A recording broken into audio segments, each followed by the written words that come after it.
You know some souls are broken, some things should stay unspoken. I didn't know I was looking until I 呢個燙窗其實都可以增加一家大細嗰個和諧嘅程度啦，除咗透光之外，係咪？咁啊，叫個仔食飯好簡單啫，就可以叫個仔出嚟，喂食飯啦！好煩啊，老豆！幾正！歡迎大家又翻到嚟我哋設計裝修 A 加 B， 咁我係 Project Man 阿筆啦，我係 Designer Angus。其實客人上都有好多要求係俾咗我哋啦。首先，我哋可以去廚房嗰邊睇一睇，因為其實屋主都有好多嘅電器需求啦。第一，哇 Porsche 嘅乾衣機啦 ，Porsche 嘅洗衣機啦。Porsche 嘅洗碗機啦，同埋仲有一個高身嘅大雪櫃。咁喺開放式嘅廚房設計上有冇咩難處咧 ？Angus， 眾所周知都有好多煤管啦、去水管啦，仲有啲喉管啦。OK， 最緊要係即係點修飾佢咯。就由個天花做起，你見我哋都見唔到個喉管嘅，用咗好多嘅木飾去襯翻個 design 啦。我哋可以由廳嗰度開始。望一望廚房同埋個廳係點樣可以混合得好靚咁樣嘅。你大家見到個電視機背景牆啦，呢個背景牆嘅石紋咧嘅顏色咧，其實同我哋個廚房嘅磚都係好相近嘅，都係同一類嘅顏色啦，係啦。同埋見到下邊個地櫃啦，同埋一個嘅背景板啦嘅木色啦，其實同地下嘅木板木紋磚都係融為一色咁樣嘅，係啦。所以成個 design 搭起嚟咧係好靚嘅。OK， 係啦，咁有個位置，咁大家望一望啦。我哋呢邊做一個弧形嘅金屬包框啦，係啦。咁平時嘅電視機牆咧就好 dry， 可能淨係得一個嘅岩板啦。咁呢度咧我哋加個 display 嘅金屬框咧，會令到佢成個嘅 design 會點綴得多少少咁樣咯。點解咁樣做咧？因為已經冇其他位置可以做 display 啦，所以我哋就做嗰個位置俾個客擺嗰啲相啊、家庭照咁樣咯。去到望埋呢邊，呢邊咧就係一間嘅主人房，係啦，我哋係一 set 做嘅都係。OK， 另外呢個位置咧就係一個入門口嘅玄關嘅位置啦，係啦，呢個位置中空位都係嗰啲啦，擺鞋、櫃桶。OK， 上邊嘅儲物啦。呢邊側邊嘅位置有個高身嘅櫃，吸塵機嘅一個嘅位置咁樣咯。咁頭先都講晒一啲可能喺個廳同埋廚房嘅一啲 design 上啦。咁廁所其實廁所都好好睇，大家一齊過嚟睇廁所嘅出入口啦。大家都睇到啦，咁其實我哋而家我身處呢個廁所啦，咁其實都係非常之闊落啦，係啦。咁因為我哋將所有嘅間隔牆都重新去拆咗，係啦。咁其實呢個間隔我哋係將成個廁所嘅位置再褪開咗4尺嘅，咁我而家企緊嘅企缸位置啦，咁其實都有2尺半嘅空間啦，係啦，咁啊連括嗰個坐廁位置啦，同埋洗手盆嘅空間其實都各有2尺嘅，都係非常之大、非常之實用，同埋呢啲雲石紋磚都好似好正咁樣喎 ，Angus。係啊，啲磚咧我都係幫客出去揾翻嚟嘅都係，所以用咗用咗600乘米嘅磚啦。所以成個廁所咧個牆身咧顯大啦，同埋會少罅啦咁樣啦。同埋地下我用一隻淺灰色嘅雲石紋嘅磚啦。呢個磚不止係防滑啦，同埋會令到個空間感會更加大啲啦。係啦，咁其他櫃嗰度咧我都講一講啦。呢一個嘅智能鏡櫃係啦，都係咪好特別咧？四邊都係可以發光嘅，係啊，同埋咧除霧着燈。都好靚，就算我唔着燈個效果都係好靚好特別呢個，應該都市面上都少見，係啦。咁另外就浴瓶啦，同埋一啲嘅把手啦，啲掛架啦，同埋一啲嘅龍頭啦，咁業主佢哋都揀得好好啊，係啊，感覺咧都係我所 design 嘅顏色上咧都十分之相近，係啦。好，廁所呢 part 就大致係咁。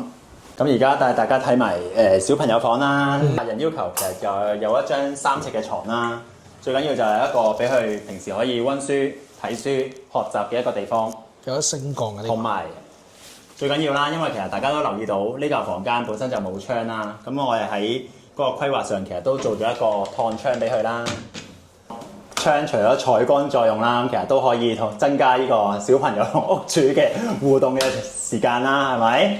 咁樣食飯嘅時間就好簡單啦。咁我哋開一開個窗就可以叫個仔出嚟，喂，食飯啦！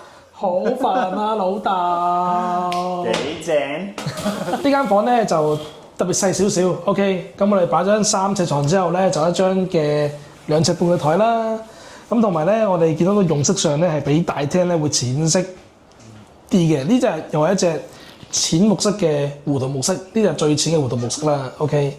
係啦。咁我哋呢一隻嘅顏色咧，擺呢個咁細間房嘅時候咧，個空間會顯得好細咁樣。呢個窗係啦，我冇用一個透明嘅玻璃窗啦，用一隻水波紋嘅玻璃窗啦，你會見到若隱若現嘅。係啦，而家小朋友啊，都需要一啲私人空間㗎啦已經。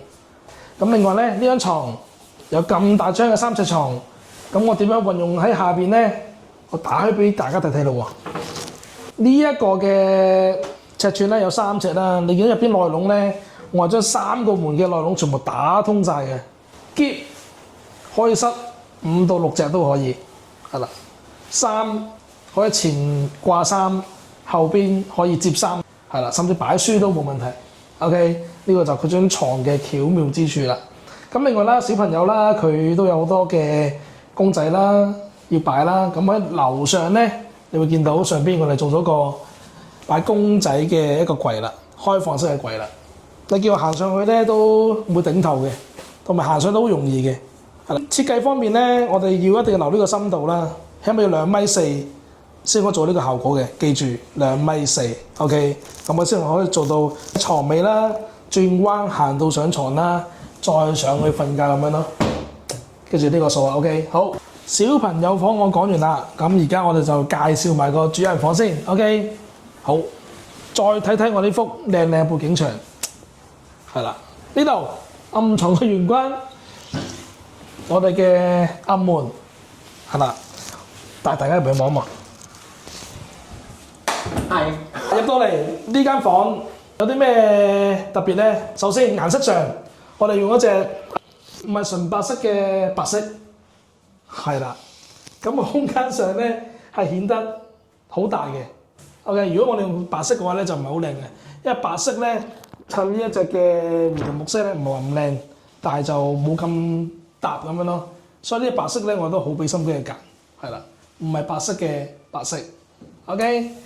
咁另外呢間房咧 total 有10尺嘅衣櫃，係啦，2個人用10尺嘅衣櫃，係啦，所以係十分之正。OK， 呢度有一個大嘅衣櫃，呢度都已經有3尺啦，已經可以見到擺到好多嘅衫啦，下邊可以摺衫啦，都可以咁樣啦。好，另外呢邊都可以有層板啦，摺下衫啦。另外，其餘嗰6尺咧就喺呢度啦。呢個咧，我哋滿足晒屋主要求啦。咁有大量嘅櫃桶啦，同埋嘅開放位掛衫啦。今集咧，我哋有個飾物嘅五金啊，呢大家可以望一望啦。係啦，咁啊，除咗廚房之外，有呢啲嘅配件之外咧，我哋嘅衣櫃都有嘅。OK， 嗱呢啲可以擺錶啦、飾物啦、銀包啦、皮帶啦等等啦。咁另外咧，呢啲位置去擺褲啊，啲褲就唔會摺到巢蚊蚊咁樣啦，去擺到好整齊啦。咁另外咧，呢啲五金類嘅拉籃係啦，嗱我哋摸上去咧係一啲皮類嘅皮質嘅，唔係木板嘅。用起嚟咧，呢啲五金會個內籠方面咧好用之餘啦，咁啊佢會個內籠會顯得特別高級咁樣啦。跟住嚟交俾筆主管去講翻呢個嘅心路歷程。到呢份平面圖，晴天霹靂啊！感覺係首先第一又要用櫃間，第二又要玄關做個特色燈槽，第三仲要做埋個特色背景牆。所有數要揸得極度之準成，先可以做到以下嗰啲效果。貴間嘅部分啦 ，OK， 又要銜接到我哋現場木工嘅門頭啦，係啦，咁啊所有大家望到啦，呢條特色燈槽左右兩邊嘅數字其實都要拿捏得好準啦，我哋又要計晒所有背景牆嘅厚度啦、條紙嘅厚度啦，咁先可以做出嚟係一個好整體嘅一個效果。OK， 咁啊 so far 都完成咗啦，係啦，要計數嘅都計完啦，係啦，業主都滿意嘅 ，OK， 正咁就係啦，做到 OK， 係啦，咁我哋所有佈局上啦、設計上啦，咁其實都喺呢一集度都講晒啦，關於呢個單位。係好，咁啊，大家記得 like 我哋啦 ，share 我哋啦，再 subscribe 埋我哋 ，OK， 咁有咩唔明點做？留言可以留言我哋，留言或者打電話俾我哋，OK，好，咁啊，真係下集見啦，攰啦係啊好，OK，拜拜。拜拜。